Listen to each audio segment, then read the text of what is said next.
જય માતાજી મિત્રો, હર હર મહાદેવ। સ્વાગત છે તમારું આપણી યુટ્યુબ ચેનલ આજના સત્સંગમાં। આજના વિડીયોમાં આપણે સાંભળવાના છીએ અષાઢ માસમાં આવતી અને ચાતુર્માસની પહેલી એકાદશી એટલે કે દેવશયની એકાદશીની વ્રતકથા, મહિમા અને વિધાન। એકાદશીની તિથિ છે તે વિષ્ણુ ભગવાનને સમર્પિત છે। આજના દિવસે વિષ્ણુ ભગવાનને કાંઈ ન કરો તો તુલસીનું પત્ર અર્પણ કરવાથી પણ આપણા પાપોનો નાશ થાય છે।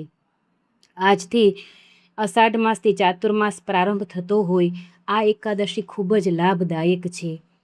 જો તમે વર્ષની એકાદશી નથી કરી શકતા તો આ દેવશયની એકાદશી અને દેવ ઉઠી એકાદશી બે એકાદશી કરી લો છો તો પણ તમને એકાદશી કર્યાના ફળ મળે છે। એકાદશી તિથિ એવી છે જે ખૂબ જ મહત્ત્વની તિથિ હોય, સર્વ પાપોને બાળીને નાશ કરે છે, પિતૃઓને મોક્ષ આપનારી છે અને આપણા આ જન્મ તથા આગલા જન્મના પાપોને બાળી અને વૈકુંઠ લોક પ્રાપ્ત કરાવનારી છે। જો તમને મારો વિડીયો પસંદ આવે તો લાઇક, શેર ને સબસ્ક્રાઈબ કરી કોમેન્ટમાં જય લક્ષ્મી નારાયણ જરૂરથી લખજો। તો ચાલો હવે આપણે સાંભળીએ દેવ પોઢી 11 અથવા તો દેવશયની એકાદશીની વ્રતકથા। મિત્રો, વર્ષમાં 24 એકાદશી આવે છે। જ્યારે અધિક માસ હોય ત્યારે 2 એકાદશી વધી જાય છે, આમ કુલ 26 એકાદશીઓ થાય છે। પરંતુ દેવ ઉઠી અને દેવશયની એકાદશીનું તો અનેરું જ મહત્ત્વ દર્શાવવામાં આવ્યું છે।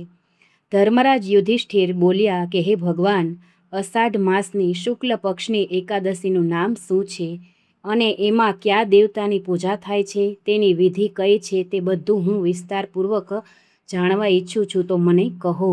ત્યારે ભગવાન શ્રી કૃષ્ણ બોલ્યા કે હે રાજન, એક સમય નારદે બ્રહ્માજીને આ જ પ્રશ્ન પૂછ્યો। ત્યારે બ્રહ્માજી બોલ્યા કે હે નારદ, તમે કળિયુગના જીવોનો ઉદ્ધાર માટે બધાથી ઉત્તમ પ્રશ્ન કર્યો છે, કારણ કે એકાદશીનું વ્રત બધા વ્રતોમાં શ્રેષ્ઠ છે। આ વ્રતથી સમસ્ત પાપ નષ્ટ થાય છે। આ એકાદશીનું નામ પદ્મા છે। આનું વ્રત કરવાથી વિષ્ણુ ભગવાન પ્રસન્ન થાય છે। હું અહીં એક પૌરાણિક કથા કહું છું। સૂર્યવંશી માંધાતા નામનો રાજા હતો। તે સત્યવાદી, મહાન, પ્રતાપી અને ચક્રવર્તી હતો। તે પોતાની પ્રજાનું પુત્રની જેમ પાલન કરતો હતો। તેની સમસ્ત પ્રજા ધન ધાન્યથી પરિપૂર્ણ હતી અને સદૈવ સુખપૂર્વક રહેતી। તેના રાજ્યમાં ક્યારેય અકાળ પડતો નહીં। એક સમયે રાજાના રાજ્યમાં 3 વર્ષ સુધી વર્ષા ન થઈ, જેનાથી રાજાના રાજ્યમાં અકાળ પડ્યો અને પ્રજા અન્નની કમીના કારણે દુઃખી રહેવા લાગી। રાજ્યમાં યજ્ઞ થવા બંધ થઈ ગયા। એક દિવસ પ્રજા રાજાની પાસે જઈને પ્રાર્થના કરવા લાગી કે હે રાજન, સમસ્ત વિશ્વની સૃષ્ટિનું મુખ્ય કારણ વર્ષા છે। તે વર્ષાના અભાવથી રાજ્યમાં અકાળ પડી ગયો છે અને પ્રજા મરી રહી છે। હે રાજન, તમે એવો કોઈ ઉપાય બતાવો કે જેનાથી લોકોના દુઃખ દૂર થાય। તેથી રાજા માંધાતા બોલ્યા, તમે લોકો ઠીક કહો છો, વર્ષાના ન થવાના કારણે જ પ્રજાએ દુઃખ ભોગવવું પડે છે। હું ઘણું જ વિચારું છું તો પણ મને કોઈ દોષ દેખાતો નથી। તમારા લોકોના દુઃખ દૂર કરવા માટે ઘણા જ પ્રયત્નો હું કરું છું। આમ કહીને રાજા માંધાતા ભગવાનની પૂજા કરી થોડા મુખ્ય માણસોને લઈને વનમાં ચાલ્યા ગયા। ત્યાં તેઓ ઋષિઓના આશ્રમોમાં ફરતા ફરતા રથમાં બ્રહ્માના પુત્ર અંગિરા ઋષિના આશ્રમમાં ગયા। એ સ્થાન પર રાજા રથમાંથી ઉતર્યા અને આશ્રમમાં આવ્યા ત્યાં મુનિ હમણાં જ નિત્ય કર્મથી નિવૃત્ત થયા હતા। રાજાએ તેમના સન્મુખ પ્રણામ કર્યા અને મુનિને આશીર્વાદ આપ્યા। પછી રાજાએ કહ્યું કે હે રાજન, તમે કુશળતાપૂર્વક તો છો ને? તમારી પ્રજા પણ કુશળતાપૂર્વક હશે। તમે આ સ્થાન પર કેવી રીતે આવ્યા તે કહો। ત્યારે રાજા બોલ્યા કે હે મહર્ષિ, મારા રાજ્યમાં 3 વર્ષ સુધી વર્ષા થઈ નથી, તેથી અકાળ પડી ગયો છે અને પ્રજા દુઃખ ભોગવે છે। રાજાના પાપોના પ્રભાવથી જ પ્રજાને કષ્ટ મળે છે, પરંતુ હું ધર્માનુસાર રાજ્ય કરું છું, તો પછી આ અકાળ કેવી રીતે પડી ગયો તેની મને જાણ હજુ સુધી નથી થઈ। હવે તમે તમારી પાસે આ સંદેહની નિવૃત્તિ માટે હું આવ્યો છું। તમે કૃપા કરી મારા આ સંદેહને દૂર કરો અને પ્રજાના કષ્ટને દૂર કરવા કોઈ ઉપાય બતાવો। ત્યારે ઋષિ બોલ્યા કે હે રાજન, આ સતયુગ બધા યુગોમાં શ્રેષ્ઠ છે। એમાં ધર્મના ચારે ચરણ સંમલિત છે. આ યુગમાં બ્રાહ્મણોને તપસ્યા કરવાની તેમજ વેદ ભણવાનો જ અધિકાર છે, પરંતુ તમારા રાજ્યમાં એક શૂદ્ર પણ તપસ્યા કરી રહ્યો છે. આ દોષના કારણે તમારા રાજ્યમાં વર્ષા થતી નથી. જો તમે પ્રજાનું ભલું ઈચ્છો છો તો એ શૂદ્રને મારી નાખો. ત્યારે રાજા બોલ્યા કે હે મુનીશ્વર, હું એ નિરપરાધ તપસ્યા કરનાર શૂદ્રને મારી નહીં શકું. તમે આ દોષથી છૂટવાનો કોઈ અન્ય ઉપાય બતાવો. ત્યારે ઋષિ બોલ્યા કે હે રાજન, જો તમે આવું જ ઈચ્છો છો તો અષાઢ માસના શુક્લ પક્ષની પદ્મા નામની એકાદશીનું વ્રત વિધિપૂર્વક કરો. આ વ્રતના પ્રભાવથી તમારા રાજ્યમાં વર્ષા થશે અને પ્રજા સુખી થશે. કારણ કે આ એકાદશીનું વ્રત બધી સિદ્ધિઓ દેનાર છે અને ઉપદ્રવને શાંત કરનાર છે. મુનિના આ વચનોને સાંભળી રાજા પોતાના નગરમાં પાછા ફર્યા અને વિધિપૂર્વક પદ્મા એકાદશીનું વ્રત કર્યું. આ વ્રતના પ્રભાવથી રાજ્યમાં વર્ષા થઈ અને મનુષ્યોને સુખ મળ્યું. આ એકાદશીને દેવશયની એકાદશી પણ કહે છે. આ વ્રત કરવાથી વિષ્ણુ ભગવાન પ્રસન્ન થાય છે. તેથી મોક્ષની ઈચ્છા કરનાર મનુષ્યોએ આ એકાદશીનું વ્રત કરવું જોઈએ. ચાતુર્માસ વ્રત પણ આ એકાદશીના વ્રતથી શરૂ કરવામાં આવે છે.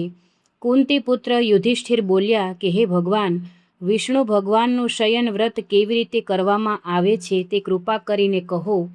ત્યારે શ્રી કૃષ્ણ ભગવાન બોલ્યા કે હે રાજન, હવે હું કહું છું તે તમે ધ્યાનપૂર્વક સાંભળો. જ્યારે સૂર્યનારાયણ કર્ક રાશિમાં સ્થિત હોય ત્યારે વિષ્ણુ ભગવાનને શયન કરાવવું જોઈએ અને સૂર્યનારાયણ તુલા રાશિમાં આવે તો ભગવાનને ઉઠાડવા જોઈએ. અધિક માસ આવવાથી પણ વિધિ આ પ્રકારે જ રહે છે. આ વિધિથી અન્ય દેવતાઓને શયન ન કરાવવું જોઈએ.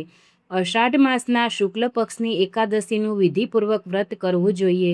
સૌ પ્રથમ એ પ્રતિમાને સ્નાન કરાવવું જોઈએ, પછી સફેદ વસ્ત્રોને ધારણ કરાવી તકિયા દ્વાર સૈયા પર શયન કરાવવું જોઈએ.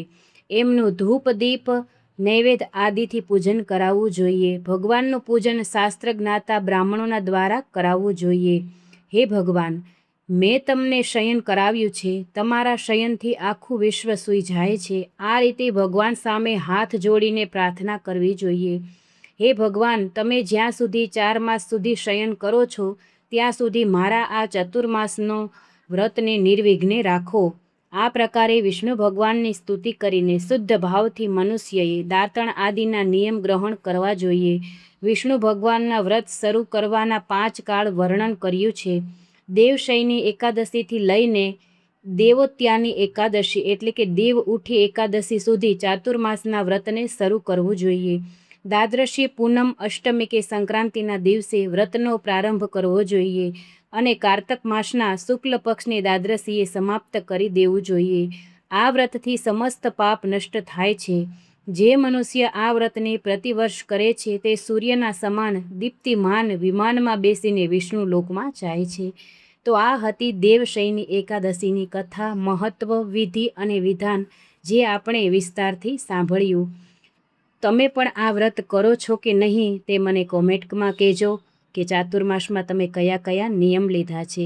ખૂબ જ મહત્ત્વ બતાવવામાં આવ્યું છે આપણા શાસ્ત્રોમાં ચાતુર્માસનું. તમને વિડીયો ગમ્યો હોય તો કોમેન્ટમાં જય લક્ષ્મીનારાયણ જરૂરથી લખજો. આપ સૌને ચાતુર્માસની ખૂબ ખૂબ શુભકામનાઓ, દેવશયની એકાદશીની શુભકામનાઓ. ઓમ શાંતાકારમ ભુજગશયનમ પદ્મનાભમ સુરેશમ વિશ્વાધારમ ગગનસદૃશમ મેઘવર્ણમ શુભાંગમ લક્ષ્મીકાંતમ કમલનયનમ યોગીભૃધ્યાનગમ્યમ વંદે વિષ્ણુ ભવભયહરમ સર્વલોક એકનાથમ સર્વલોક એકનાથમ. ઓમ વિષ્ણવે નમઃ. જય માતાજી.